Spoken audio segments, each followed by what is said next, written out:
Hello everyone, welcome to युक्ति professional classes.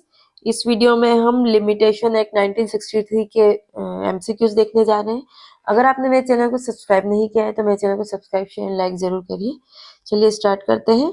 The limitation act 1963 extend to, तो ये कहाँ पर लागू है, इसका विस्तार कहाँ तक है, तो ये पूरे होल ऑफ इंडिया पर लागू है। इसके पहले जब 2019 में जो जम्मू एंड कश्मीर जो पर से आर्टिकल 370 के तहत जब हटाया गया था रेस्ट्रिक्शन, तो उसके पहले जम्मू एंड कश्मीर पे ये लागू नहीं होता था, लेकिन अब ये पूरे भारत पे लागू होता है। तो पहले ये अधिनियम जम्मू और कश्मीर पर लागू नहीं होता था, लेकिन अनुच्छेद के 370 के निरसन के बाद ये except the state of Jammu and Kashmir शब्द हटा दिया गया। अब ये पूरे भारत पे लागू है।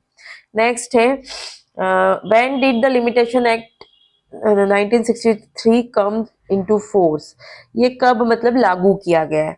तो जो लिमिटेशन एक्ट है वो लागू जो किया गया 1 जनवरी 1964 को ये लागू किया गया था। और इसका इनेक्टमेंट जो हुआ कि जिस पर मतलब राष्ट्रपति ने अपनी सम्मति दी, दोनों पार्लियामेंट के सामने गया, तो इसका इनेक्टमेंट जब हुआ है वो हुआ है 5 अक्टूबर 1963। तो ये याद रखिएगा कि इनेक्टमेंट जो है 5 अक्टूबर 1963 को हुआ, और जो इसका इन्फोर्समेंट, जो कमेंसमेंट इन्फोर्समेंट हुआ है, जो लागू किया गया है, वो 1 जनवरी 1964 1964 में लागू किया गया। और ये एक्ट नंबर 36 है, एक्ट नंबर 36 ऑफ 1963। तो ये बेसिक बातें याद रखिएगा। चलिए नेक्स्ट क्वेश्चन है, Which of the following is included in the definition of applicant under the Limitation Act 1963?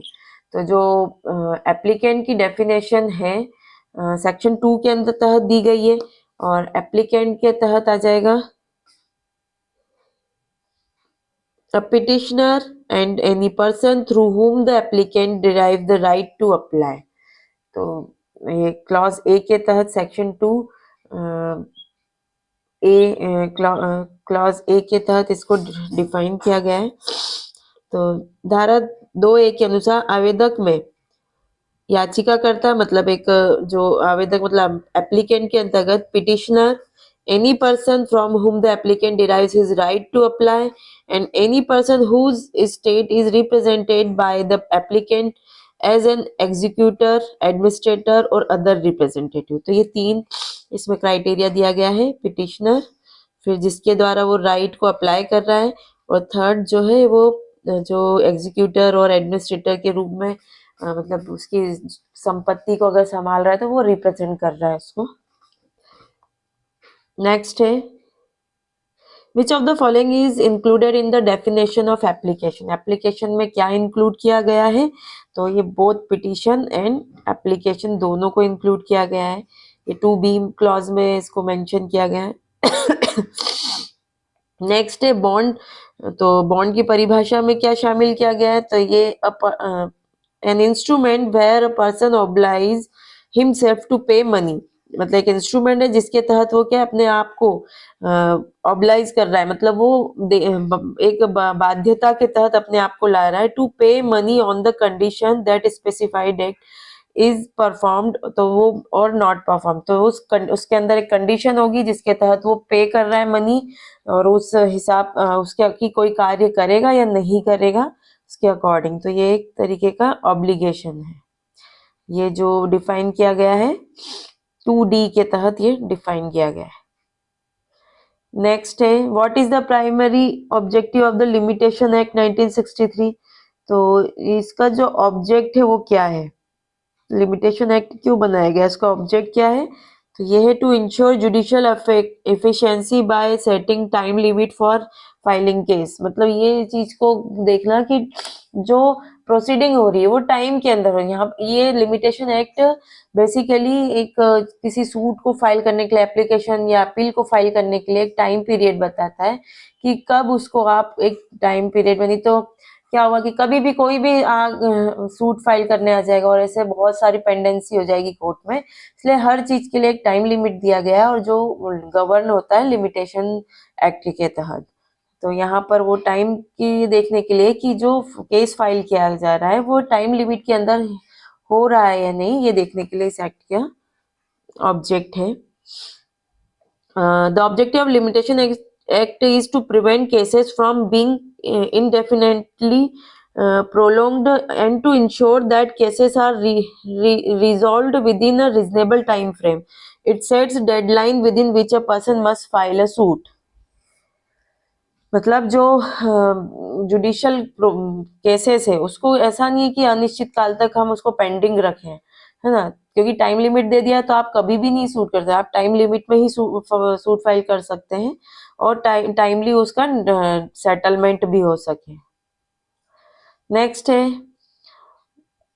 What happen if a suit is filed after the expiry of time under the limitation act? अगर limitation act के तहत time expire हो गया है तो फिर क्या होगा? तो एक तो सबसे पहले तो ये है कि कोर्ट उसके बाद उस सूट को इंटरटेन ही नहीं करेगा, उस एप्लीकेशन या अपील को देखेगा नहीं। लेकिन अगर कुछ वैलिड रीजनेबल ग्राउंड्स है जिसके कारण कोर्ट को लगता है कि हाँ सेटिस्फेक्शन कारण है, सेटिस्फाई हो जाता है कोर्ट कि हाँ ऐसे कुछ ग्राउंड्स है जिसके कारण वो फाइल नहीं कर पाया है, तो वहां पर उसको कंडोनेशन ऑफ डिले मतलब उसका माफी देरी के लिए माफी दी जा सकती है और वो सूट फाइल कर सकता है।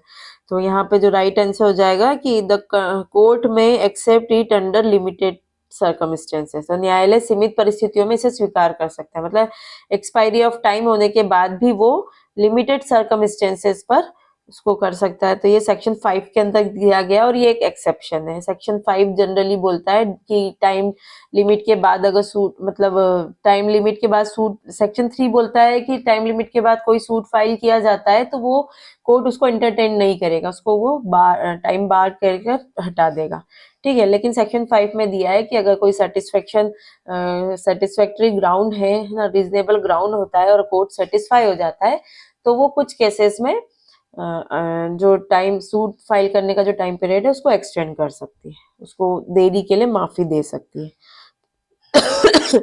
Section 5 sorry as per section 5 the court can condone delay if there is a sufficient cause, especially in appeals and certain cases।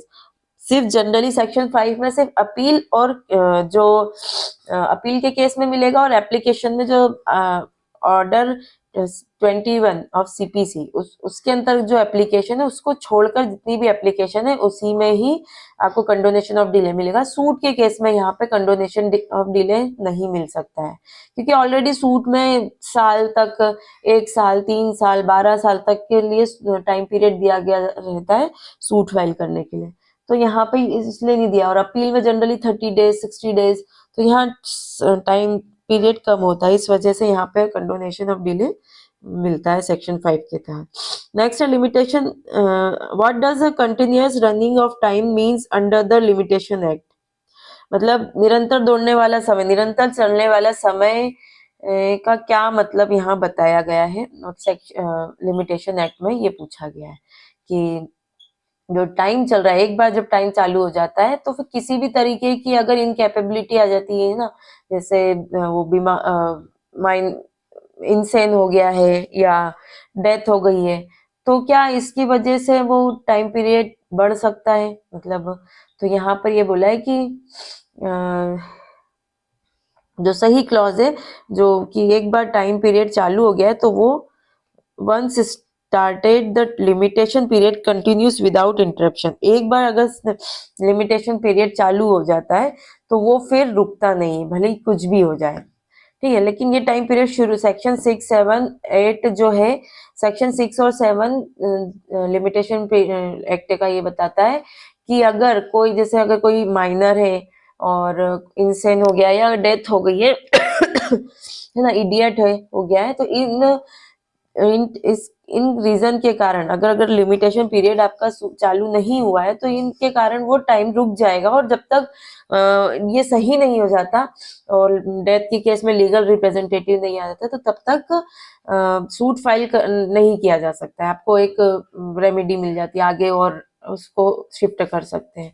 लेकिन एक बार जब मान लीजिए कि सूट फाइल करने का समय चालू हो गया, लिमिटेशन पीरियड शुरू हो गया है और उसके बाद वो पागल होता है या इडियट हो गया या डेथ हो गई है, तो यहाँ पर टाइम पीरियड रुकेगा नहीं, वो चलता रहेगा। तो ये सेक्शन 9 में ये मेंशन किया गया है। ठीक है, तो लिमिटेशन अधिनियम में समय की गणना प्रारंभिक तिथि से होती है और बिना रुके आगे बढ़ती है जब तक कि इसे अधिनियम में निर्दिष्ट परिस्थितियों के तहत रोका न जाए। नेक्स्ट है, as per section 3, does the court have the power to check whether a suit is filed within the prescribed time? तो यहाँ पे बोला क्या कोर्ट को पावर है ये देखने के लिए कि सूट लिमिट मतलब प्रिस्क्राइब टाइम में फाइल हुआ है कि नहीं, ये क्या कोर्ट देख सकती है? तो हाँ, यहाँ कोर्ट अगर अगर सामने वाले डिफेंडेंट ने भी अगर डिफेंस नहीं लिया इस बात का कि सूट टाइम बार हो गया है ना, इसको फाइल करने में ये लेट हो गए हैं, अगर उन्होंने डिफेंस नहीं भी लिया तो यहाँ कोर्ट के पास राइट है कि वो खुद इसके बारे में चेक करे कि जो सूट फाइल हुआ है वो टाइम लिमिट में हुआ है या नहीं। तो यहाँ राइट आंसर हो जाएगा हाँ, न्यायालय को इसे अनिवार्य रूप से देखना होता है। ठीक है, तो मतलब कंपलसरी यहाँ शेल बाउंड है कोर्ट देखने के लिए। Section 3, if a case is filed after the limitation period, the court must dismiss it automatically, even if the defendant does not raise an objection. तो defendant ने objection भी नहीं लिया है तो भी यहाँ पे वो आगे मतलब यहाँ पे उसको मना कर सकता है इंटरटेन करने का court. Is the limitation period different from government for government institution? या गवर्नमेंट इंस्टीट्यूशन के लिए लिमिटेशन टाइम पीरियड अलग होता है? तो हाँ, सरकार को अतिरिक्त समय मिलता है।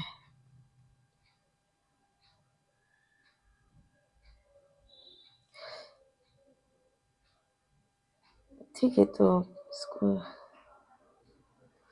नेक्स्ट है सेक्शन 3 सबसेक्शन 1 के अनुसार यदि कोई सूट है, कोई अपील है या कोई एप्लीकेशन है वो लिमिटेशन पीरियड के बाद दायर किया जाता है तो क्या होगा? मतलब जो टाइम पीरियड है उसके बाद दायर किया गया तो क्या करेगा? तो कोर्ट इसको डिसमिस कर देगा, रिजेक्ट कर देगा कि वो नहीं देखेगा, भले ही सीमा अवधि को मतलब डिफेंस के रूप में नहीं भी उठाया, डिफेंडेंट ने डिफेंस नहीं लिया है कि ये नहीं होना चाहिए, फिर भी यहाँ पर कोर्ट इसको खारिज कर देगा, रिजेक्ट कर देगा।